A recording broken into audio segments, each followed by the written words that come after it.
Karnataka news beet follow ಮಾಡಿ, subscribe ಮಾಡಿ.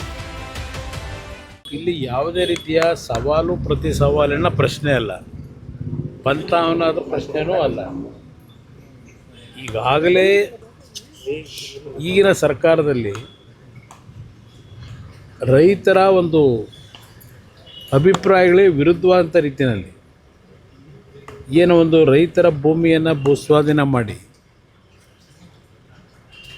ಕೈಗಾರಿಕೆಗಳಿಗೋ ಯಾವುದಕ್ಕೋ ಮತ್ತು ಏನ ಪ್ರತಿಷ್ಠಾಪನೆ ಮಾಡಲಿಕ್ಕೋ ನಾವು ಮಾಡಬೇಕು ಅಂತ ಏನು ಹೊರಟಿದ್ದಾರೆ.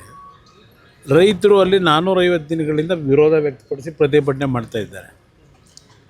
ಸರ್ಕಾರ ಹೇಳುತ್ತೆ 80% ಜನ ಒಪ್ಪಿದ್ದಾರೆ ಅಂತೇಳಿ, ರೈತರು ಹೇಳ್ತಾರೆ 70-80% ನಾವು ಒಪ್ಪಿಲ್ಲ ಅಂತಾರೆ. ಹಲವಾರು ರೀತಿಯ ಗೊಂದಲಗಳಿಂದ ಸೃಷ್ಟಿ ಇದೆ. ಈ ಹಿನ್ನೆಲೆಯಲ್ಲಿ ಒಂದು ಕಡೆ ಮುಖ್ಯಮಂತ್ರಿಗಳು ನನ್ನ ವಿರುದ್ಧವೇ ನಾನೇ ಇದಕ್ಕೆ ತೀರ್ಮಾನಗಳು ಮಾಡಿದ್ದು ಅಂತ ಏನು ಹೇಳ್ತಾರೆ. ಇವೆಲ್ಲ ನಿನ್ನೆ ದಿನ ಮಾಧ್ಯಮಗಳ ಮುಂದೆ ಏನೇನಾಗಿದೆ ಅಂತಕ್ಕಂಥ ವಿವರಣೆ ಕೊಟ್ಟಿದ್ದೇನೆ. ಮುಖ್ಯಮಂತ್ರಿಗಳು ಒಂದು ಪತ್ರ ಬರೆದರು, ಚರ್ಚೆಗೆ ವಿಧಾನಸೌಧಕ್ಕೆ ಬನ್ನಿ ಅಂತ ಹೇಳಿ. ನಾನೊಂದು ಪತ್ರ ಬರೆದಿದ್ದೇನೆ. ಇಲ್ಲಿ ವಿಧಾನಸೌಧದಲ್ಲಿ ನಾವೊಂದು 3-4 ಜನ ಕೂತು ಮಾತಾಡೋದ್ರಲ್ಲಿ ಅರ್ಥ ಇಲ್ಲ. ಅದೇನೋ ಗೊತ್ತಿಲ್ಲ, ಅವರು ಅದೇನೋ ಒಂದು ಪದ ಬಳಸಿದ್ದಾರಲ್ಲಿ. ನಿಮ್ಮ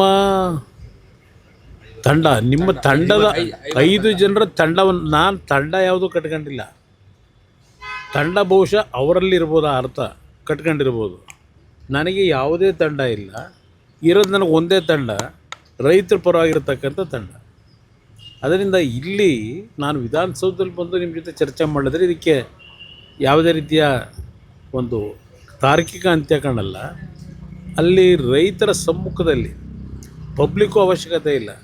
ಯಾರು ಭೂಮಿಯನ್ನು ಕಳ್ಕೊತಾ ಇದ್ದಾರೆ, ಅದರ ಒಂದು ಈ ಯೋಜನೆ ಹಿನ್ನೆಲೆಯಲ್ಲಿ ಸಮಸ್ಯೆಗೊಳಗಾಗಿದ್ದಾರೆ, ಅವ್ರ ಜೊತೆಯಲ್ಲಿ ನೇರ ಚರ್ಚೆ ಮಾಡಿದ್ರೆ ಮುಗಿದೋಯ್ತು. ಇಲ್ಲಿ ಯಾರಿಂದ ಆಯಿತು, ಯಾಕಾಯಿತು, ಈಗ ಯಾಕೆ ಪ್ರಾರಂಭ ಆಗಿದೆ, ಇದು ಯಾವುದು ನನಗೆ ಇರ್ತಕ್ಕಂಥ ಪ್ರಮುಖವಾದಂಥ ವಿಷಯ ಅಲ್ಲ.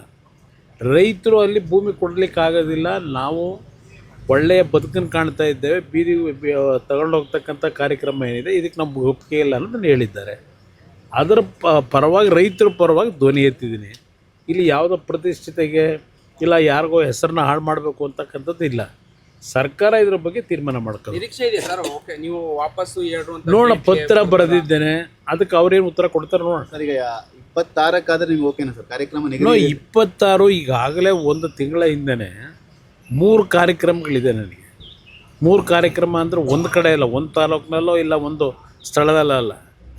ಅದು ನನಗೆ ಕುಣಿಗಲ್ಲು, ಶ್ರೀರಂಗಪಟ್ಟಣ, KR ನಗರ, ಹೀಗೆ ಹಲವಾರು ಭಾಗದಲ್ಲಿ ನಿಗದಿತ ಕಾರ್ಯಕ್ರಮಗಳಿದ್ದಾವೆ. ಅವತ್ತು ಬೆಳಗ್ಗೆಯಿಂದ ಸಾಯಂಕಾಲದವರೆಗೂ ಸಂಪೂರ್ಣವಾಗಿ ಕಾರ್ಯಕ್ರಮಗಳಲ್ಲಿರ್ತೀನಿ. ಅದರಿಂದ 27ನೇ ತಾರೀಕು ಬೆಳಗ್ಗೆ ಎನಿ ಟೈಮ್ ಕರೀರಿ ಅಂತಕ್ಕಂಥ ಒಂದು ಪತ್ರದಲ್ಲಿ ಮನವಿ ಮಾಡಿದ್ದೇನೆ. ಆ ಮನವಿಗೆ ಏನು ಪುರಸ್ಕಾರ ಮಾಡ್ತಾರೋ ಏನು ಮಾಡ್ತಾರೋ ನೋಡೋಣ. ಸರ್, ನಿನ್ನೆ ಆದಿಚುಂಚನಗಿರಿ ಶ್ರೀಗಳನ್ನು ಕೂಡ ರಾತ್ರಿ ಭೇಟಿ ಯಾರು ಬೇಕಾದರೂ ಅಲ್ಲೇನಾದ್ರೂ ಈಗ ಅವರು ಧರ್ಮಗುರುಗಳು, ಅವರನ್ನು ಭೇಟಿ ಮಾಡ್ತಕ್ಕಂಥದ್ದಕ್ಕೆ ವಿಶೇಷವಾದಂಥ ಅರ್ಥ ಕಲ್ಪಿಸತಕ್ಕಂಥದ್ದು ಅವಶ್ಯಕತೆ ಇಲ್ಲ. ಮುಖ್ಯಮಂತ್ರಿಗಳಾದಮೇಲೆ ಅವ್ರನ್ನ ಭೇಟಿ ಮಾಡಲಿಕ್ಕೆ ಆಗಿರಲಿಲ್ಲ. ಆ ಹಿನ್ನೆಲೆಯಲ್ಲಿ ಅವರೆಲ್ಲ ಹೋಗಿದ್ದೇವೆ ಅನ್ನೋದನ್ನು ಹೇಳಿದ್ದಾರೆ. ಏನು ರಾಜಕೀಯ ಮಾತಾಡಿಲ್ಲ ಅಂತಕ್ಕಂಥೂ ಹೇಳಿದ್ದಾರೆ ಹಲವಾರು ಅಲ್ಲಿ ಹೋದಂಥವ್ರ ಜೊತೆಯಲ್ಲಿ. ಅದಕ್ಕೆ ಹೆಚ್ಚಿನ ಪ್ರಾಶಸ್ತ್ಯ ಕೊಡಬೇಕಾಗಿದೆ. ಇಲ್ಲ, ನಾನೀಗಾಗಲೇ ಹಲವಾರು ಬಾರಿ ಹೋಗಿದ್ದೀನಿ, ಬೈರಮಂಗಲಕ್ಕೆ ಹಲವಾರು ಬಾರಿ ಹೋಗಿದ್ದೀನಿ. ಈಗಾಗಲೇ ಆ ರೈತರ ಒಂದು ಹೋರಾಟ ಏನಿದೆ, ಆ ರೈತರನ್ನ ಉಳಿಸ್ತಕ್ಕಂಥ ದೃಷ್ಟಿಯಿಂದ ಕಾನೂನು ವ್ಯಾಪ್ತಿ ಒಳಗೆ ನಾನು ಏನು ಅವ್ರಿಗೆ ಸಹಕಾರ ಕೊಟ್ಟು ಇವತ್ತು ಈ ಒಂದು ಸಂವಿಧಾನದ ವ್ಯವಸ್ಥೆಯಲ್ಲಿ ಅಂತಿಮವಾಗಿ ನಿರ್ಣಯ ಮಾಡ್ತಕ್ಕಂಥದ್ದು ನ್ಯಾಯಾಲಯದ ಮುಂದೆ ಈ ಒಂದು ವಿಷಯವನ್ನು ತೆಗೆದುಕೊಂಡು ಹೋಗ್ತಕ್ಕಂಥ ನಿಟ್ಟಲ್ಲಿ ಅವ್ರಿಗೇನು ನನ್ನಿಂದ ಸಹಕಾರ ಆಗಬೇಕು ಆ ಒಂದು ಕೆಲಸದಲ್ಲಿ, ಅದಕ್ಕೆ ನಾನು ಬೆಂಬಲ ಕೊಡ್ತೀನಿ. ನಮ್ಮ ರೈತರು ಅಲ್ಲ, ಅಸಲು ಕರೆದಿರ್ತಕ್ಕಂಥದ್ದೇ ಅದರಲ್ಲಿ ಒಂದು ರೀತಿ ಕರೆದಾಗೂ ಇರಬೇಕು, ಅದು ಆಗದೇ ಇರ್ತಕ್ಕಂಥ ರೀತಿಯಲ್ಲೂ ಆಗಬೇಕು ಅನ್ನೋದು ಅವ್ರ ಅಭಿಪ್ರಾಯ ಇದೆ. ಇಲ್ಲಿ ಪ್ರಶ್ನೆ, ಯಾರು ಈ ಸಮಸ್ಯೆಗೆ ಒಳಗಾಗಿದ್ದಾರೆ ಅವ್ರನ್ನ ಹೊರತುಪಡಿಸಿ ನಾವು ಕೂತು ಮಾತಾಡೋದೇನಿದೆ? ಈಗ ನನ್ನ ನಡುವೆ ಅವರ ನಡುವೆ ಏನು ಯಾವುದೇ ರೀತಿಯ ಇಲ್ಲಿ ಪ್ರತಿಷ್ಠೆ ಏನಿಲ್ಲ. ನನಗೆ ಇಲ್ಲಿರ್ತಕ್ಕಂಥದ್ದು ರೈತರ ಸಮಸ್ಯೆ ಪರಿಹಾರ. ಅದಕ್ಕೆ ಸರ್ಕಾರ ಸಮ್ಮತ ವ್ಯಕ್ತಪಡಿಸಿದ್ರೆ ಮುಗಿದೋಯ್ತು, ಅದು 10 ನಿಮಿಷದ ಕೆಲಸ. ಈಗ ಅಲ್ಲೇ ಮಾಡಬೇಕಾ?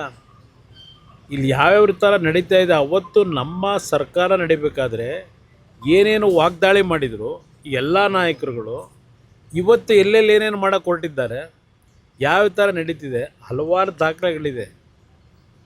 ಇವತ್ತು ಇವರು ಸರ್ಕಾರ ನಡೆಸ್ತಾ ಇರೋದು ನಾಡಿನ ಅಭಿವೃದ್ಧಿಗಲ್ಲ, ಅವರವರ ಅಭಿವೃದ್ಧಿಗೆ ಮಾಡ್ಕೊಂಡು ಹೊರಟಿದ್ದಾರೆ. ಚರ್ಚೆ ಮಾಡಲಿಕ್ಕೆ ಬೇಕಾದಷ್ಟು ವಿಷಯ ಇದೆ. ಕರ್ನಾಟಕ ನ್ಯೂಸ್ ಬೀಟ್ ಫಾಲೋ ಮಾಡಿ, ಸಬ್ಸ್ಕ್ರೈಬ್ ಮಾಡಿ.